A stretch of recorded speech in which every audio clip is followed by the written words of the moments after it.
Hello माँ, मैं राजू बोल रहा हूँ। कैसी हो माँ? मैं ठीक हूँ बेटा। ये बताओ तुम और बहू दोनों कैसे हो? हम दोनों ठीक हैं माँ, आपकी बहुत याद आती है। अच्छा सुनो माँ, मैं अगले महीने इंडिया आ रहा हूँ तुम्हें लेने। क्या? हाँ माँ, अब हम सब साथ ही रहेंगे। नीतू कह रही थी माँ जी को अमेरिका ले आओ, वहाँ अकेली बहुत परेशान हो रही होंगी। हेलो, सुन रही हो ना माँ? हाँ हाँ बेटे। बूढ़ी आंखों से खुशी के अश्रुधारा बह निकली। बेटे और बहू का प्यार नस नस में दौड़ने लगा। जीवन में 70 साल गुजार चुकी सावित्री ने जल्दी से अपने पल्लू से आंसू पोंछे और बेटे से बात करने लगी। पूरे 2 साल बाद बेटा घर आ रहा था। बूढ़ी सावित्री ने मोहल्ले भर में दौड़ दौड़ कर ये खबर सबको सुना दी। सभी खुश थे कि चलो बुढ़ापा चैन से बेटे और बहू के साथ गुजर जाएगा। राजू अकेला आया था। उसने कहा कि माँ, हमें जल्दी ही वापस जाना है, इसीलिए जो भी रुपया पैसा किसी से लेना है वो लेकर रख लो, और तब तक मैं किसी प्रॉपर्टी डीलर से मकान की बात करता हूँ। मकान? माँ ने पूछा। हाँ माँ, अब ये मकान बेचना पड़ेगा, वरना कौन इसकी देखभाल करेगा? हम सब तो अब अमेरिका में ही रहेंगे। बूढ़ी आंखों ने मकान के कोने कोने को ऐसे निहारा जैसे किसी अबोध बच्चे को सहला रही हो। आनन फानन और औने पौने दाम में राजू ने मकान बेच दिया। सावित्री देवी ने वो ज़रूरी सामान समेटा जिससे उनको बहुत ज़्यादा लगाव था। राजू टैक्सी मंगवा चुका था। एयरपोर्ट पहुंचकर राजू ने कहा, माँ तुम यहाँ बैठो, मैं अंदर जाकर सामान की जांच और बोर्डिंग और वीज़ा का काम निपटा लेता हूँ।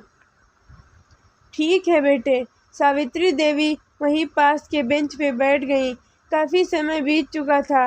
बाहर बैठी सावित्री देवी बार बार उसी दरवाजे की तरफ देख रही थी जिसमें राजू गया था, लेकिन अभी तक बाहर नहीं आया। शायद अंदर बहुत भीड़ होगी, सोचकर बूढ़ी आंखों ने फिर से टकटकी लगाए देखने लगती। अंधेरा हो चुका था। एयरपोर्ट के बाहर गहमा गहमी कम हो चुकी थी।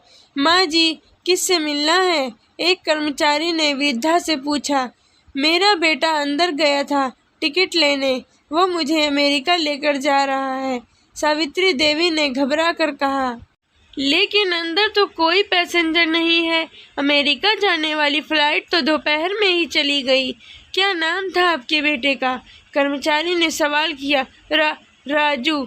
सावित्री के चेहरे पे चिंता की लकीरें उभर आईं।